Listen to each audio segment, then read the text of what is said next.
राष्ट्र की परिभाषा नरेंद्र मोदी बता दें। पहले धर्म की परिभाषा बता दें। मोहन भागवत को मैं चैलेंज करता हूं, सामने खड़े हों, धर्म की परिभाषा बता दें। सनातन दिन भर चिल्लाते रहते हैं, सनातन उनका जो है षड्यंत्र और उनका बनाया हुआ नियम कानून सनातन हो जाएगा। पिछले जमाने में था, आज तो संभव ही नहीं है। ये नरेंद्र मोदी का जाहिलीपन है, बस इतनी सी बात है। बताओ, विज्ञान इतना आगे चला गया है और अभी तुम पाखंड में लिप्त हो और देश की जनता को मूर्ख समझ रहे हो, मूर्ख बना रहे हो। लेकिन बीजेपी को वोट मत करिए। अगर आपने बीजेपी की कमर तोड़ दी तो आपके बच्चे का भविष्य, आपके देश का भविष्य सुरक्षित रहेगा। नहीं, हमारा संविधान भी लागू है, हमारा अशोक स्तंभ भी अभी स्थापित है, अभी उसको छेड़ा नहीं गया है। लेकिन ये बैक डोर से एंट्री करना चाह रहे हैं। जैसे उन्होंने सिंगोल के ऊपर नंदी बैल बना दिया। अब मुझे बताओ, नंदी बैल का क्या मतलब है? जब नरेंद्र मोदी जो है वहाँ पर जितने धर्मगुरु थे वो उनको संबोधित कर रहे थे तो बोल रहे हैं ओम नमः शिवाय, जय शिव शंकर, ठीक है। यह देश, पूछना मैं चाहता हूँ, सिर्फ एक ही संप्रदाय का है या सभी संप्रदाय का है? एक ही संप्रदाय के अगर धर्मगुरु वहाँ पर थे तो बाकी के क्यों नहीं थे? सिंगोल को आप लोकतंत्र से मानते हैं या राजतंत्र? क्या क्या फिर से बोले? सिंगोल जो स्थापित किया गया है वो लोकतंत्र को स्थापित करता है या राजतंत्र को? नहीं, वह राजतंत्र पिछले जमाने में था, आज तो संभव ही नहीं है। ये नरेंद्र मोदी का जाहिलीपन है, बस इतनी सी बात है। आरएसएस का इंडिकेशन है कि तुम कुछ ऐसी एक्टिविटी करो जिससे लोगों, हिंदू जो SC ST OBC हिंदू वर्ग में आते हैं, वो मोस्टली अंधभक्त हैं, उनको ये लगता है कि धर्म के नाम पर वे जो है पूरी तरह विकास कर जाएंगे। तो क्या ये लोकतंत्र और संविधान की अवहेलना है? बिल्कुल अवहेलना है। डायरेक्ट एक संवैधानिक पद पे रह करके वे लोग संविधान के खिलाफ नहीं जा सकते, ना संविधान को जला सकते, ना तिरंगे झंडे को जला सकते हैं। लेकिन ये बैक डोर से एंट्री हो रही है कि धीरे धीरे आदत पड़ जानी चाहिए। जब आपको सुनने समझने की आदत पड़ जाएगी, एक दिन आप एक्सेप्ट कर लेंगे। आप लोग बार बार ये कहते हैं कि लोकतंत्र समाप्त हो रहा है, लेकिन यही इस देश की जो लोकतंत्र है उस पर चुनाव लड़के बार बार जीतते हैं, तो आप कैसे कह सकते हैं? सिर्फ आरोप लगा? नहीं, लोकतंत्र वहीं तक लागू है जब तक बीजेपी का काम ना बिगड़े या बीजेपी का विरोध ना हो, वहीं तक लोकतंत्र है। और जैसे बीजेपी का विरोध होने लगता है, हारने लगते हैं नरेंद्र मोदी, वहीं पे लोकतंत्र खत्म हो जाता है। चाहे वो सुप्रीम कोर्ट हो और चाहे वो कोई हाई कोर्ट हो और चाहे वो चुनाव आयोग हो कोई। आपकी बातों से ऐसा लगा अभी जैसे कि आप बीजेपी पे कम लेकिन ब्राह्मणों पे ज्यादा टारगेट कर रहे हैं क्या? नहीं, मेरा मतलब किसी जाति वर्ग समुदाय से नहीं। हम भारत के लोग, भारत हमारे जो संविधान है उसका प्रियम्बल है।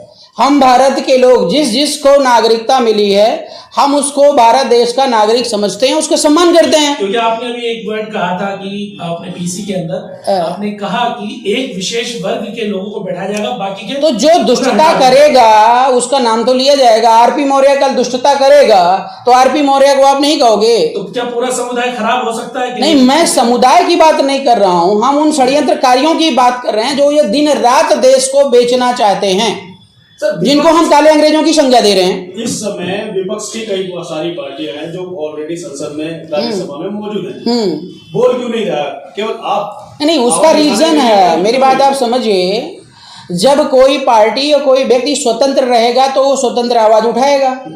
जितनी भी पार्टियां हैं, मैं किसी का नाम नहीं लेना चाहूंगा, उदाहरण दूंगा, धनानंद के जमाने में 16 जनपद थे और 16 जनपद के राजाओं को वो कैद करके रखता था, करवाता अपने हिसाब से था। तो जितनी भी पार्टियां देश के अंदर हैं उनकी कोई ना कोई वीकनेस है और उस वीकनेस के चलते वे अगर बोलते हैं तो उन पे ईडी और सीबीआई लग जाती है। अब वो बेचारे अपनी जान बचाएं और कि आपकी जान बचाएं। कहा जाता है कि बीजेपी जो इस समय देश की सबसे बड़ी पार्टी है, वो अपनी मर्जी के मुताबिक संविधान में छेड़छाड़ भी कर रही है। लेकिन अगर आप संविधान को बचाने की बात कर रहे हैं और लोकतंत्र को जिंदा रखने की बात कर रहे हैं, तो किस तरीके से करेंगे? क्योंकि पब्लिक तो चुनकर उन्हें ही भेज रही है। पब्लिक सब समझ रही है, लेकिन हमारे देश के अंदर विकल्प नहीं क्रिएट हो पा रहा है। मजबूर है। मैं आपको बताऊं कि जब पब्लिक वोट देने जाती है तो ये भी कहा जाता है कि नहीं, वोट देना एक नैतिक जिम्मेदारी है, हमारा अधिकार है, हमें अगर राइट मिला तो देना चाहिए। लेकिन जब वोट देने जाती है तो उसके पास विकल्प नहीं रहता है। अगर कोई भी कैंडिडेट मजबूती से लड़ रहा होता है तो उसको या तो जेल में डाल दिया जाता है, उसका या तो पर्चा खारिज कर दिया जाता है। मतलब एन केन प्रकार 2 या 3 विकल्प बनाए जाते हैं, चाहे वो एक बीजेपी रहेगी, 1-2 पार्टी और भी रहेगा ऑप्शन। और सोशल मीडिया नहीं, जो गोदी मीडिया है वो दिन रात आजकल तो जादू टोना दिखाकर नरेंद्र मोदी को जिता रहे हैं, भविष्य बता रहे हैं कि 2035 तक नरेंद्र मोदी जो है वो हटने वाले नहीं हैं। ये ज्योतिषाचार्य बता रहे हैं। अरे हम कह रहे हैं अभी ट्रेन का हादसा हुआ तो ज्योतिषाचार्य जितने थे वो मर गए थे, तब उनको नहीं समझ में आया। अभी एक बाबा बागेश्वर है, उसको नहीं समझ में आया कि वो बता दे, और कह भी रहा था, क्या कह रहा था कि मुझे पता था लेकिन मैं बचा नहीं पाया। हैं, बताओ, विज्ञान इतना आगे चला गया है और अभी तुम पाखंड में लिप्त हो और देश की जनता को मूर्ख समझ रहे हो, मूर्ख बना रहे हो। तो बस विकल्प की जरूरत है। मैं विपक्ष वालों से भी कहूंगा कि लोकतंत्र को बचाने में, संविधान को बचाने में अगर वो जंतर मंतर नहीं भी आ रहे हैं तो ऐसा एकीकरण प्लेटफॉर्म तैयार करें, ऐसा विकल्प तैयार करें कि जनता जो है एक बार में चुन सके। आपको जंतर मंतर का जो आपका प्रदर्शन है उसमें अब तक कितने लोगों का समर्थन आपको प्राप्त हुआ, कितने दलों का समर्थन प्राप्त हुआ है? हम लोग ओपन मतलब कॉलिंग किए हुए हैं और इस समय करेंटली मान के चलिए कि 7-8 तो पार्टियां हैं हमारे पास और कम से कम 12 से 15 जो है सामाजिक संगठन हैं जो मानवतावादी विचारधारा से बिलोंग कर रहे हैं। इन सभी का पूरा समर्थन है और ये हमारे विरोध का पहला चरण है। अभी तो हम इंटीमेशन दे रहे हैं, उसके बाद हम अनिश्चितकालीन धरना प्रदर्शन भी करेंगे और आमरण अनशन भी करेंगे और तब तक नहीं रुकेंगे, थमेंगे जब तक हम सिंगोल को हटवा नहीं देंगे। जितनी भी पार्टियां हैं, राजनीतिक पार्टियां, आप इनके भरोसे मत बैठिए। बाबा साहब भीमराव अम्बेडकर ने आपको वोट का अधिकार दिया है। आप एक तो जंतर मंतर पहुंचिए और हर स्तर पे सोशल मीडिया अपने प्लेटफॉर्म से लगातार इन काले अंग्रेजों को देश से भगाना है। देश से भगाना का मतलब सत्ता से भगाना है। और पॉलिटिकल पार्टी विरोध में नहीं आएंगी उस तरीके से, तो अपना वोट जो है वो सबसे कमजोर कैंडिडेट को आप दीजिए या जो है ऐसे कैंडिडेट को दीजिए कि जो कुछ करने लायक भी ना हो, लेकिन बीजेपी को वोट मत करिए। अगर आपने बीजेपी की कमर तोड़ दी तो आपके बच्चे का भविष्य, आपके देश का भविष्य सुरक्षित रहेगा। बाद में हम तय कर लेंगे कौन प्रधानमंत्री बनेगा, कौन मुख्यमंत्री बनेगा, लेकिन अभी बीजेपी को रोकना बहुत जरूरी है। जिस तरीके से अभी श्रीलंका में देखने को मिला था, लोकतंत्र की जगह राजतंत्र स्थापित करने की सरकार ने कोशिश की तो वहां की जनता सड़कों पे आई और जनता ने खदेड़ दिया पूरी सरकार को। क्या वो स्थिति आप भारत में देखते हुए नजर आते हैं? हाँ, बिल्कुल आएगी। ये सोशल मीडिया जो है ना पूरी तरह जनता को जागरूक कर चुकी है और ये नरेंद्र मोदी को भय और डर जो है सता रहा है। इसीलिए उन्होंने अंदर ही अंदर मीटिंग करके पूरा जो गोदी मीडिया उसको अलर्ट जारी कर दिया है कि दिन रात बक बक बक बक जैसे भी तुम अंधविश्वास फैला करके जनता का माइंड वॉश कर सकते हो वॉश करिए। और 2024 में एन केन प्रकारेण, चाहे ईवीएम चोरी करके और चाहे किसी की हत्या करके, आजकल तो आपको पता 18-18 साल के बच्चे जो है वो शूटर बन गए हैं बीजेपी के ज़माने में।